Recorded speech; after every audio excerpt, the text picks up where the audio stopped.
अस्सलाम वालेकुम। आज हमारा जो टॉपिक है उसमें हम दो चीज़ें पढ़ेंगे। एक हम फंडामेंटल पोस्टुलेट्स ऑफ इलेक्ट्रोस्टैटिक्स पढ़ेंगे। जो इलेक्ट्रोस्टैटिक फील्ड होता है उसके दो फंडामेंटल पोस्टुलेट्स होते हैं, उसको हम पढ़ेंगे। दूसरा हम पढ़ेंगे बाउंड्री कंडीशंस ऑफ इलेक्ट्रोस्टैटिक्स। तो सबसे पहले हम आते हैं फंडामेंटल पोस्टुलेट्स की तरफ। तो ये जो फंडामेंटल पोस्टुलेट्स हैं जिसके इक्वेशंस आप लोगों को नज़र आ रहे हैं, ये हमें बताते हैं कि डाइवर्जेंस और कर्ल के बारे में ये बताते हैं हमें कि इलेक्ट्रिक फील्ड इंटेंसिटी की डाइवर्जेंस और कर्ल की क्या सिचुएशन होगी फ्री स्पेस में।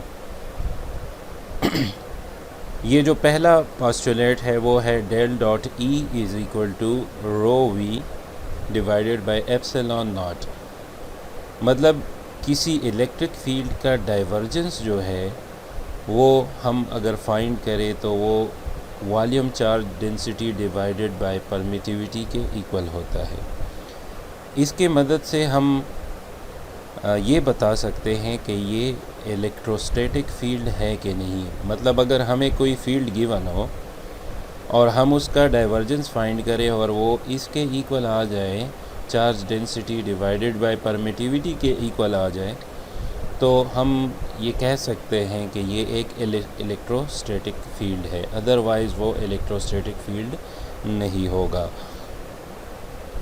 दूसरा जो पोस्टुलेट है वो हमारे पास है कर्ल के बारे में, और वो क्या है कि डेल क्रॉस ई हमें कर्ल बताता है कि एक जब ये डेल ऑपरेटर हम किसी वेक्टर के साथ इसका डॉट प्रोडक्ट लेते हैं तो वो हमें कर्ल देता है।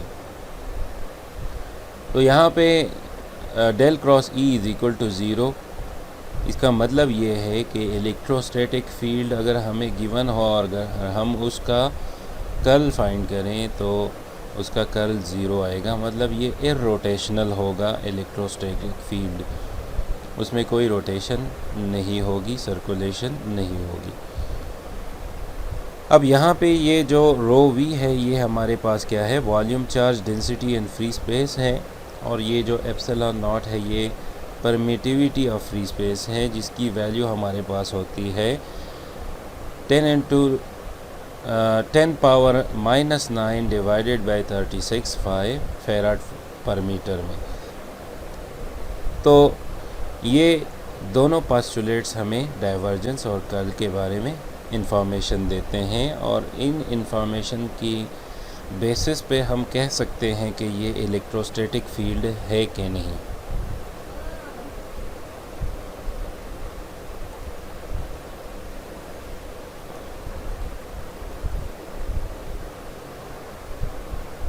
अब इन पोस्टुलेट्स का अगर हम इंटीग्रल फॉर्म निकालना चाहें तो हम बारी बारी इन इक्वेशंस का इंटीग्रेशन करेंगे। तो सबसे पहले हम इक्वेशन 1 पे, जो पिछली स्लाइड में ये इक्वेशन 1 नज़र आ रहा है आप लोगों को, इसका हम दोनों तरफ इंटीग्रल अप्लाई करते हैं। तो जब हम इंटीग्रल अप्लाई करते हैं वॉल्यूम इंटीग्रल, तो हमारे पास लेफ़्ट हैंड साइड जो डेल क्रॉस ई था उस पर भी हमने इंटीग्रल अप्लाई कर दिया, और जो राइट हैंड साइड था जो rho we divided by epsilon naught था उस पे भी हमने क्या कर दिया, इंटीग्रल अप्लाई कर दिया। अब अगर आप लोग देखें कि वॉल्यूम चार्ज डेंसिटी को हम ओवर दैट वॉल्यूम इंटीग्रेशन उसका करें तो हमें टोटल चार्ज मिलता है। तो उस टोटल चार्ज को हमने कैपिटल क्यू से डिनोट किया है। मतलब चार्ज डेंसिटी हमें गिवन हो, वॉल्यूम चार्ज डेंसिटी, और हम उसी वॉल्यूम में उसको इंटीग्रेट करें तो हमारे पास क्या आता है, टोटल चार्ज आता है। तो ये जो राइट हैंड साइड है ये क्या बन गया, total charge divided by epsilon not permittivity of free space. अब लेफ़्ट हैंड साइड की तरफ आते हैं। तो अगर आप लोगों को याद हो, डाइवर्जेंस थ्योरम में हमने क्या पढ़ा था कि डाइवर्जेंस का अगर हम वॉल्यूम इंटीग्रल लें वो इक्वल है उसी फील्ड के सरफेस इंटीग्रल का। तो इस चीज़ को, ये जो लेफ़्ट हैंड साइड है, ये आपको नज़र आ रहा है कि ये डाइवर्जेंस है इलेक्ट्रिक फील्ड इंटेंसिटी का ओवर वॉल्यूम। इसको हम लिख सकते हैं surface integral of electric field intensity dot product with ds। अब ये ds क्या है? ये डिफरेंशियल सरफेस है, एक छोटा सा सरफेस है, और उसको हम उसी सरफेस में क्या कर रहे हैं? इंटीग्रेट कर रहे हैं। और ये सरफेस क्या है? ये जो वॉल्यूम ऊपर गिवन है, ये सरफेस उस वॉल्यूम को इनक्लोज कर रहा है, मतलब ये वॉल्यूम इसी सरफेस में इनक्लोज्ड है। तो हम इसको सरफेस इंटीग्रल में अगर लिखना चाहे तो वो डाइवर्जेंस के थ्रू हमारे पास ये फॉर्म आती है। तो हम ये लिख सकते हैं कि ये जो Q divided by epsilon not है, ये इसके इक्वल भी है और इसके इक्वल भी है E dot ds surface integral का। तो ये हमारे पास जो फंडामेंटल पोस्टुलेट नंबर 1 है, उसका हमारे पास क्या आ गया? इंटीग्रल फॉर्म उसका आ गया। तो ये हमारे पास क्या आ गया? ये जो फंडामेंटल पोस्टुलेट नंबर 1 है, उसका इंटीग्रल फॉर्म हमारे पास ये आ गया। अब इसको अगर आप लोग देखें तो यही हमारे पास गॉसेस लॉ भी है। ये जो surface integral of electric field intensity हम लेते हैं तो वो इक्वल होगा charge divided by permittivity of free space. ये हमारे पास क्या है? गॉसेस लॉ है। अब यहाँ पे Q जो है वो टोटल चार्ज है और वॉल्यूम V में वो इनक्लोज्ड है, और यही वॉल्यूम जो है वो एक सरफेस S में इनक्लोज्ड है। अब अगर दूसरे फंडामेंटल पोस्टुलेट की तरफ आए हम, तो उसका हम इंटीग्रल लेते हैं दोनों तरफ। तो ये डेल क्रॉस E जो कर्ल था, उसका हमने सरफेस इंटीग्रल लिया है, और उस साइड पे ज़ीरो था तो वो ज़ीरो ही रहेगा। अब अगर आप लोगों को याद हो, स्टोक्स थ्योरम में हमने देखा था कि ये जो सरफेस इंटीग्रल है जो कर्ल का हम लेते हैं, ये line integral of this field along the closed path इसके इक्वल है। मतलब जो एक क्लोज्ड पाथ के अक्रॉस हम उसका इंटीग्रल लेते हैं तो वो इक्वल है किसका? अगर हम इसके कर्ल का सरफेस इंटीग्रल ले, इसके इक्वल आता है। तो ये जो सरफेस इंटीग्रल है, इसको हम रिप्लेस कर सकते हैं इसी इलेक्ट्रिक फील्ड इंटेंसिटी का dl के साथ डॉट प्रोडक्ट और इसका line integral over that closed path. तो हम इसको इस लाइन इंटीग्रल से रिप्लेस कर सकते हैं और हमारे पास ये लाइन इंटीग्रल जो है ये ज़ीरो आता है। अब इससे हमें क्या इन्फॉर्मेशन मिलती है कि ये जो स्केलर लाइन इंटीग्रल है, स्केलर लाइन इंटीग्रल इसको इसलिए कहा जाता है कि ये डॉट प्रोडक्ट है दो वेक्टर्स का, और दो वेक्टर्स का हम डॉट प्रोडक्ट लेते हैं तो हमारे पास क्या आता है? एक स्केलर क्वांटिटी आती है। तो अगर एक क्लोज पाथ पे हम इलेक्ट्रिक फील्ड इंटेंसिटी का हम इंटीग्रेट उसको करें तो वो हमारे पास इसका रिज़ल्ट क्या आएगा? ज़ीरो आएगा। और अगर आप लोगों को याद हो तो किरचॉफ्स वोल्टेज लॉ में हम कहते हैं कि अराउंड अ क्लोज्ड पाथ जो सम होता है एक तमाम वोल्टेज का, वो क्या होता है? ज़ीरो होता है।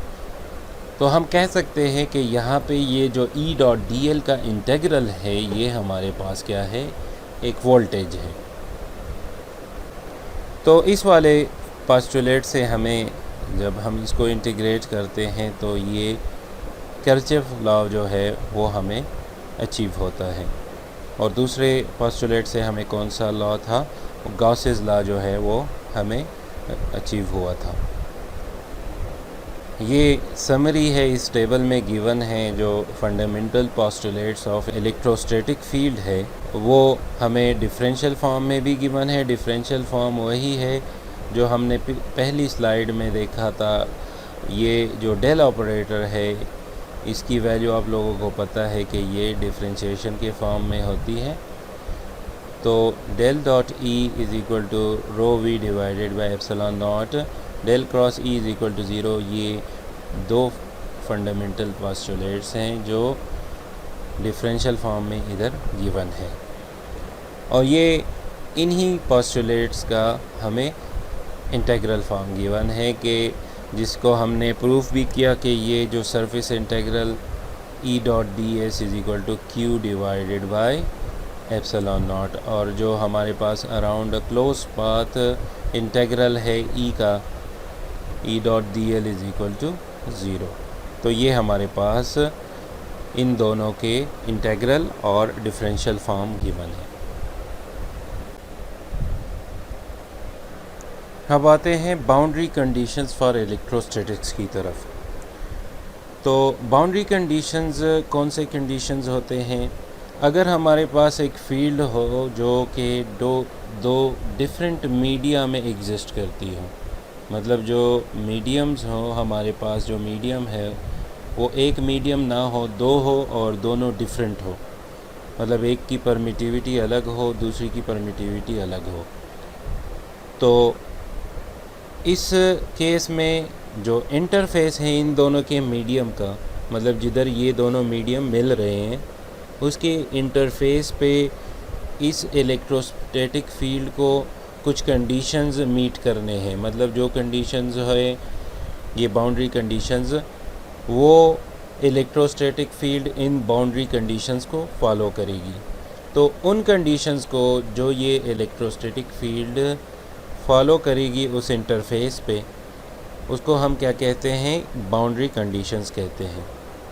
ये कंडीशंस हमें मदद देती है कि अगर एक मीडियम में हमें फील्ड का पता हो, मतलब जो इलेक्ट्रोस्टैटिक है फील्ड है उसका बिहेवियर, उसकी वैल्यू हमें एक मीडियम में गिवन हो, तो हम इन्हीं बाउंड्री कंडीशंस की मदद से दूसरे मीडियम में उसकी वैल्यू फाइंड कर सकते हैं।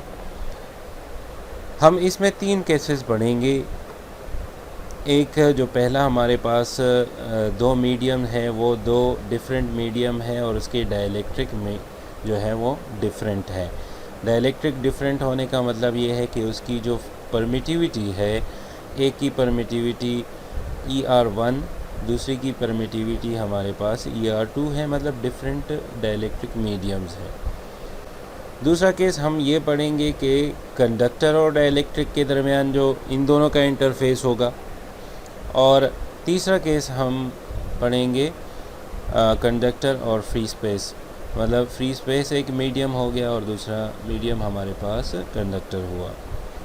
तो इन तीनों केसेस पे जाने से पहले हम जो इक्वेशन हम यूज़ करेंगे इन तीनों केसेस में, उसको हम देख लेते हैं।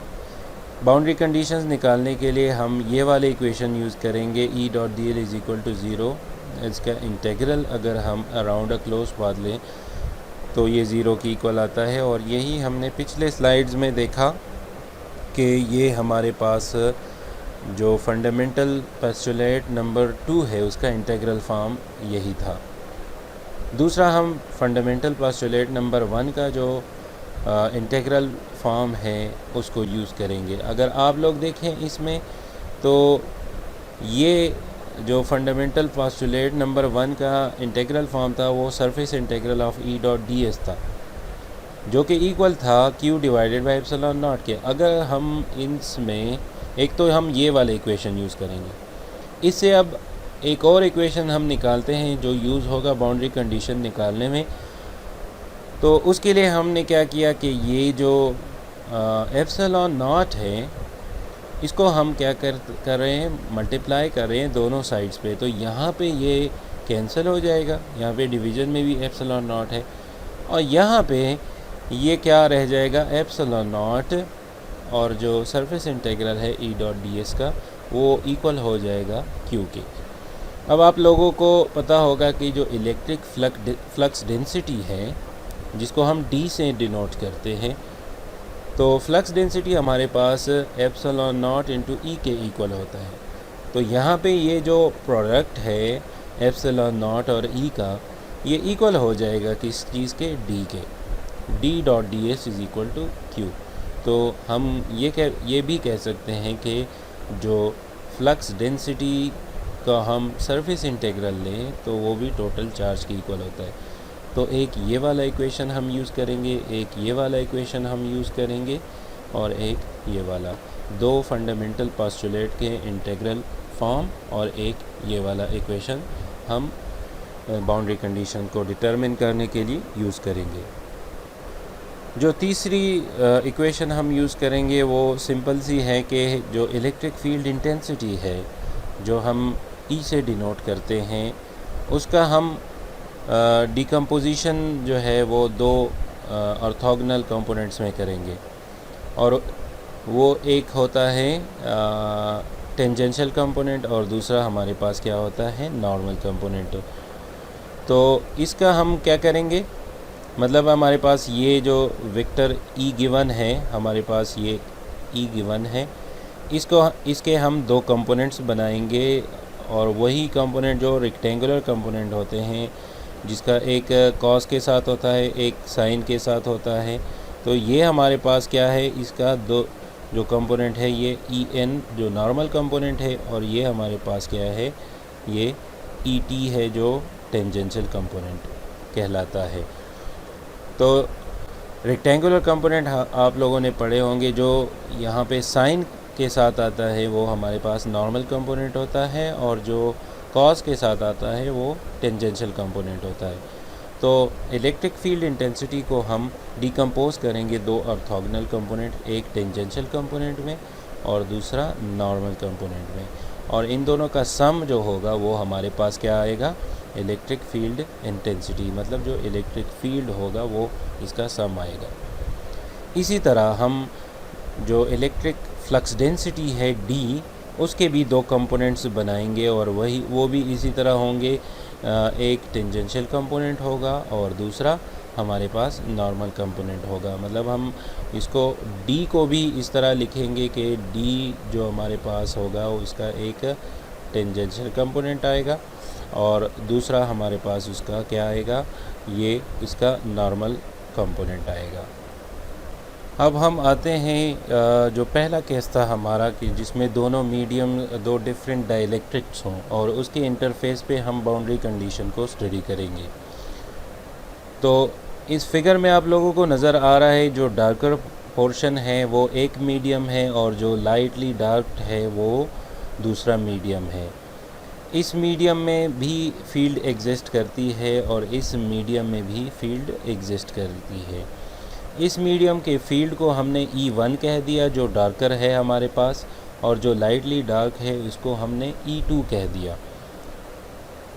अब इसमें हम स्टडी करेंगे कि इलेक्ट्रिक फील्ड इंटेंसिटी की क्या सिचुएशन होगी, क्या पोजीशन होगी, और फ्लक्स डेंसिटी की जो हमारे पास है वो क्या सिचुएशन होगी।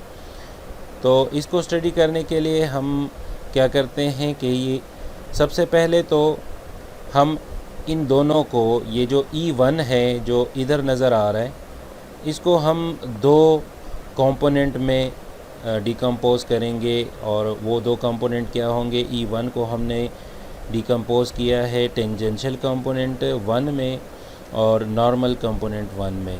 तो E1T और E1N हमारे पास इसके दो ऑर्थोगोनल कंपोनेंट आ गए।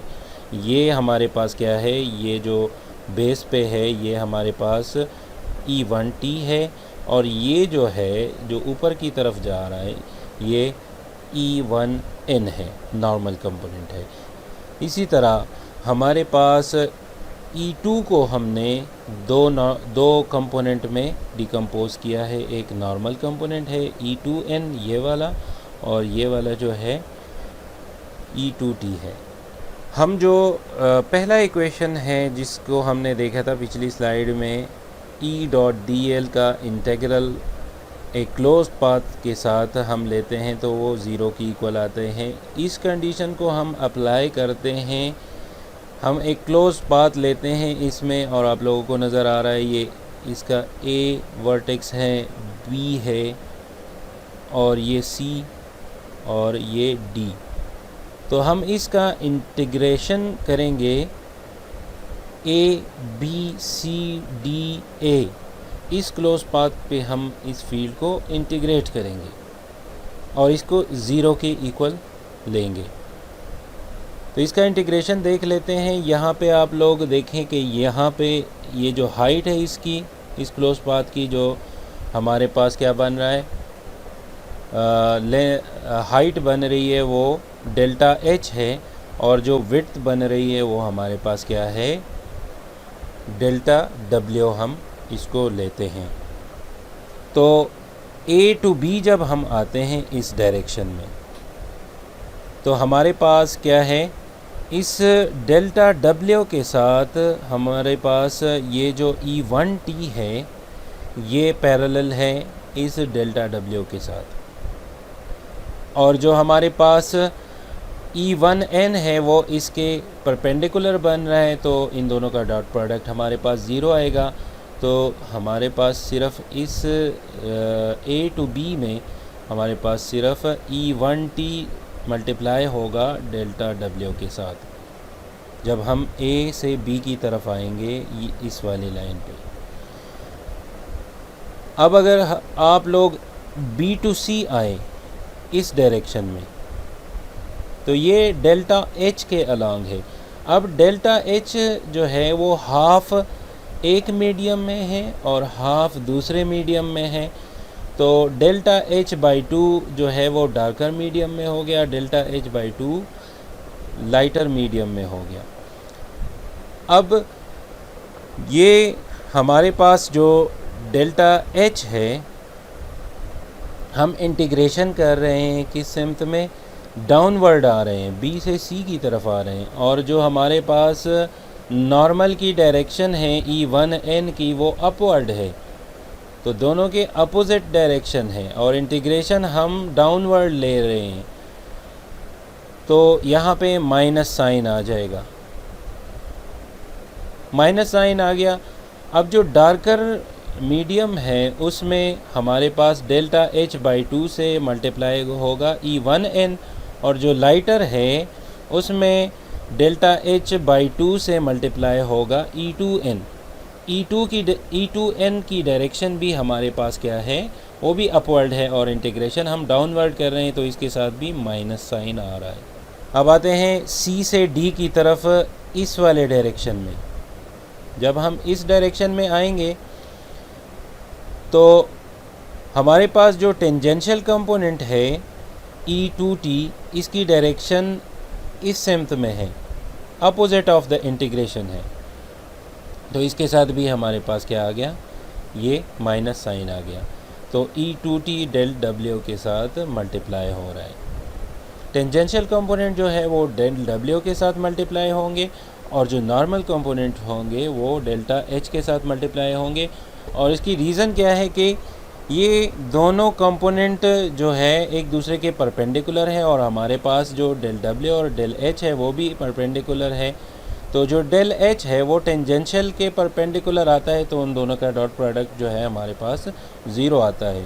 और जो डेल डब्ल्यू है वो टेंजेंशियल बल्कि नॉर्मल कंपोनेंट के परपेंडिकुलर आता है, तो उनका डॉट प्रोडक्ट ज़ीरो आता है। तो इसलिए हम डेल डब्ल्यू के साथ जो नॉर्मल कंपोनेंट का प्रोडक्ट है वो नहीं लिख रहे हैं, और डेल्टा H के साथ हम टेंजेंशियल का नहीं लिख रहे हैं, क्योंकि वो दोनों ज़ीरो रिज़ल्ट देते हैं।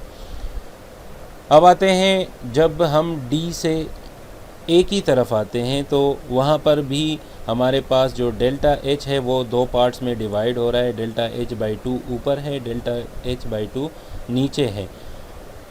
तो दोनों नॉर्मल की डायरेक्शन भी ऊपर है, और हम इंटीग्रेशन भी D से E की तरफ ले रहे हैं, तो ये दोनों पॉजिटिव साइन के साथ आएंगे। तो E2N डेल्टा H/2 के साथ मल्टीप्लाई होगा, क्योंकि जो हाफ है डेल्टा H/2 वो नीचे वाली मीडियम में है, और उसमें जो फील्ड है उसका नॉर्मल कंपोनेंट है E2N, और जो हाफ है वो ऊपर वाले मीडियम में है, और उसमें जो normal component of the field है वो E1N है। तो वो E1N भी हमारे पास इसके साथ मल्टीप्लाई हो रहा है डेल्टा H/2 के साथ, और इन सारों का सम हम लेंगे ज़ीरो, क्योंकि ये E.dl का integral over a closed path is equal to 0। तो इसको हमने 0 के इक्वल पुट कर दिया। तो ये इक्वेशन किस तरह आई है वो हमने देख ली। अब हमारे पास जो ET है वो मतलब हम E1t और E2t को हम टेंजेंशियल कंपोनेंट कह रहे हैं और En को हम नॉर्मल कंपोनेंट कह रहे हैं। तो जो मैग्नीट्यूड होगा ET का उसको हम कलेक्टिवली ET कहेंगे और जो सारे नॉर्मल कंपोनेंट का मैग्नीट्यूड होगा उसको हम En कहेंगे। अब एक और बात, ये जो हमने पाथ लिया था इसमें हम चूँकि इंटरफेस को देख रहे हैं, ये जो बाउंड्री है दोनों मीडियम की बाउंड्री है, हम चूँकि इसको देख रहे हैं, हम ना इस मीडियम में ज़्यादा जा रहे हैं आगे और ना इस मीडियम में, हम सिर्फ इंटरफेस को देख रहे हैं। तो यहाँ पे ये जो डेल्टा H है ये बहुत ही ज़्यादा स्मॉल होगा। यहाँ पे आप लोगों को समझाने के लिए इसको बड़ा करके दिखाया है, लेकिन यहाँ पे ये जो डेल्टा H है ये बहुत ज़्यादा स्मॉल है। तो हम कह सकते हैं कि डेल्टा H टेंड्स टू 0। तो ये कंडीशन अगर हम इसको अप्लाई करें इस इक्वेशन में तो जो सारे डेल्टा H वाले टर्म्स हैं वो 0 हो जाएंगे। ये वाला टर्म, एक ये वाला टर्म, एक ये वाला टर्म और एक ये वाला टर्म, ये सारे क्या हो जाएंगे, 0 हो जाएंगे। हमारे पास क्या रह जाएंगे, E1t del W minus E2t del W is equal to 0 रह जाएगा। तो हमारे पास ये वाली इक्वेशन जो है वो रह जाएगी। अब अगर हम इस E2t को दूसरी साइड पे ले जाएं तो E2t del W is equal to E1t del W रह जाएगा। अब दोनों साइड पे हमारे पास डेल W है, दोनों साइड को हम डिवाइड करें डेल W से, इस साइड को भी डेल W से हमने डिवाइड कर दिया, तो इस साइड को भी करेंगे तो ये दोनों हमारे पास क्या हो जाएंगे, कैंसिल हो जाएंगे। तो E1t is equal to E2t रह जाएगा।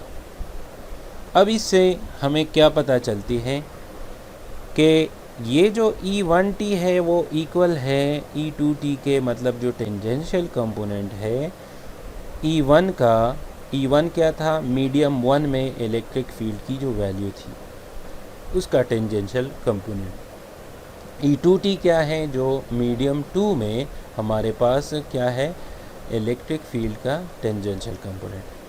तो इससे हमें पता चल रहा है कि जो tangential component of electrostatic field है वो दोनों मीडियम में सेम है, इसमें कोई चेंज नहीं आ रहा। तो हम कह सकते हैं कि जो E2t है वो कॉन्टीन्यूस है। वो क्या है, कॉन्टीन्यूस है, क्योंकि इंटरफेस से एक तरफ और इंटरफेस से दूसरी तरफ उसकी वैल्यू सेम है। तो टेंजेंशियल कंपोनेंट हमारे पास क्या आ गया, दोनों तरफ दोनों मीडियम में सेम होगा। तो अगर हमें एक मीडियम में टेंजेंशियल कंपोनेंट गिवन होगा तो हम दूसरे मीडियम का भी वही ले सकते हैं और वही होगा टेंजेंशियल कंपोनेंट दूसरे मीडियम में। अब आते हैं फ्लक्स डेंसिटी की तरफ। तो हमारे पास आप लोगों को पता है कि फ्लक्स डेंसिटी किसके इक्वल होता है, ये जो D इक्वल है फ्लक्स डेंसिटी वो हमारे पास है एप्सिलॉन नॉट इनटू E के। तो इससे अगर हम E निकालें तो ये जो D इक्वल है हमारे पास जो फ्लक्स डेंसिटी होती है वो एप्सिलॉन नॉट इनटू E के इक्वल होती है। तो इससे अगर हम E निकालना चाहें तो वो हो जाएगा D divided by epsilon not. अब यहाँ पे चूँकि मीडियम है तो उसका एप्सिलॉन नॉट नहीं होगा, एप्सिलॉन नॉट तो हम फ्री स्पेस के लिए लेते हैं। तो यहाँ पे एक मीडियम का एप्सिलॉन 1 होगा, जिस तरह यहाँ पे आप लोगों को फिगर में नज़र आ रहा है, ये एप्सिलॉन 2 है और ये जो ऊपर है ये एप्सिलॉन 1 है। तो इसकी जगह हम लिख सकते हैं, इस इक्वेशन की जगह हम E1t की जगह लिख सकते हैं D1t डिवाइडेड बाई एप्सिलॉन 1 और इसकी जगह हम लिख सकते हैं E2t की जगह D2t डिवाइडेड बाई एप्सिलॉन 2। अब अगर हम इससे जो D1 निकालना चाहे तो हमारे पास ये वाला जो एप्सिलॉन 1 है वो मल्टीप्लाई होके यहाँ पर आ जाएगा। तो D1t इक्वल हो जाएगा D2t divided by epsilon 2 multiplied by epsilon 1। तो अगर आप लोग देखें तो D1t इक्वल नहीं है D2t के, बल्कि उससे epsilon 1 divided by epsilon 2 multiply हो रहा है, इन दोनों का रेशो मल्टीप्लाई हो रहा है। तो D1 2 में चेंज आ रहा है, D1t में चेंज आ रहा है जब हम एक मीडियम से दूसरे मीडियम की तरफ जाते हैं। तो हम ये कंक्लूड करते हैं कि जो हमारे पास फ्लक्स डेंसिटी D है वो जब एक मीडियम से दूसरे मीडियम में जाएगा तो उसमें चेंज आएगा, और ये डिसकंटिन्यूस है। ये वाला कंपोनेंट जो फ्लक्स डेंसिटी है ये एक मीडियम से दूसरे मीडियम की तरफ डिसकंटिन्यूटी शो कर रहा है। अब हम आते हैं नॉर्मल कंपोनेंट की तरफ, जो फ्लक्स डेंसिटी का नॉर्मल कंपोनेंट होता है और जो इलेक्ट्रिक फील्ड का नॉर्मल कंपोनेंट होता है। उसको निकालने के लिए हम ये वाला फिगर लेते हैं। उसमें हमने लिया है एक सिलेंडर लिया है इंटरफेस पे। अब ये जो डेल्टा एच है वो जिस तरह दूसरे केस में था ये बहुत ही ज़्यादा स्मॉल है, और ये इस सिलेंडर का सरफेस डेल्टा एस है। इस सरफेस डेल्टा एस का एक जो नॉर्मल कंपोनेंट है वो इस तरफ होगा, इस वाले सरफेस का, और इस वाले सरफेस का हमारे पास नॉर्मल कंपोनेंट इस तरफ होगा। तो अगर आप लोग देखें तो यहाँ पे जो हमारे पास है, अगर हम इस वाले नॉर्मल कंपोनेंट को लेते हैं तो जो D1 का नॉर्मल है वो हमारे पास क्या है, इसके डायरेक्शन में आ रहा है, और जो D2 का नॉर्मल है वो अगर इस सरफेस को हम कंसिडर करते हैं, डेल्टा एस यहाँ पे लेते हैं, तो D2 का नॉर्मल इसके अगेंस्ट आ रहा है, मतलब D2 का नॉर्मल अपवर्ड है और इस सरफेस का नॉर्मल नीचे है। तो इस वाले के साथ जो D2 है इसके साथ नेगेटिव साइन आएगा।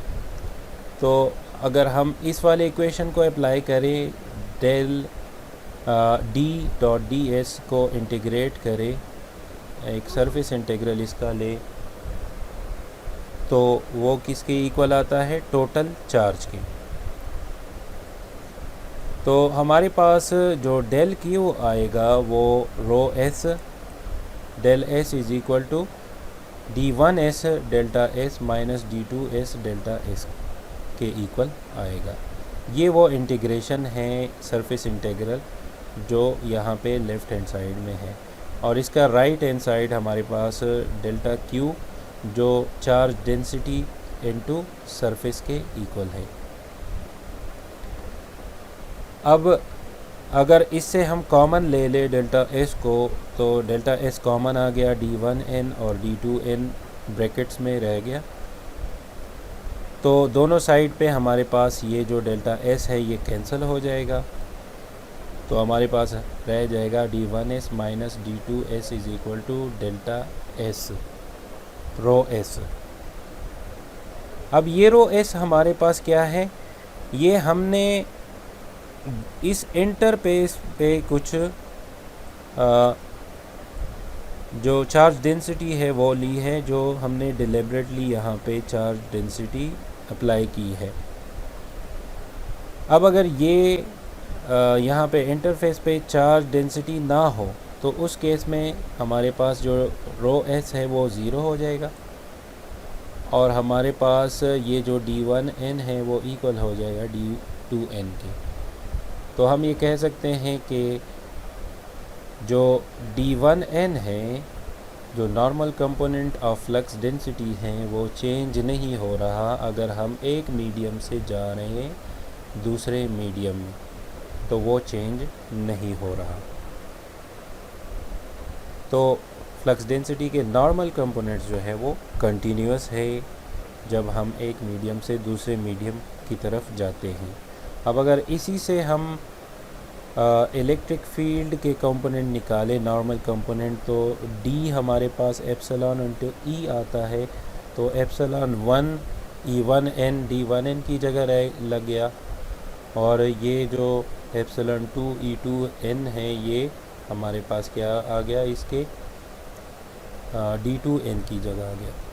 अब अगर इससे हम E1n निकालना चाहे तो ये इधर डिवीज़न में आ जाएगा। तो अगर हम देखें तो E1n जो है वो E2n के इक्वल नहीं आता, बल्कि ये जो रेशो है एप्सिलॉन का ये 7 मल्टीप्लाई होगा। तो इससे हम क्या अखज़ करते हैं कि जो normal component of electric field intensity है वो हमारे पास डिसकंटिन्यूस होंगे जब हम एक मीडियम से दूसरे मीडियम की तरफ जाएंगे, मतलब उसमें चेंज आएगा। तो ये थे जो dielectric to dielectric boundary conditions थे, वो हमने निकाल लिए। ये हमारे पास टेंजेंशियल कंपोनेंट की समरी इधर पे लिखी हुई है, जिसमें जो इलेक्ट्रिक फील्ड इंटेंसिटी के टेंजेंशियल कंपोनेंट थे वो कंटिन्यूस आ रहे थे, और फ्लक्स डेंसिटी के टेंजेंशियल कंपोनेंट वो डिसकंटिन्यूस आ रहे थे। और ये हमारे पास जो है ये नॉर्मल कंपोनेंट की हमारे पास क्या है, वो समरी लिखी हुई है, जिसमें इलेक्ट्रिक फील्ड इंटेंसिटी जो है वो डिसकंटिन्यूस आ रहे हैं और जो फ्लक्स डेंसिटी है वो कंटिन्यूस आ रही है।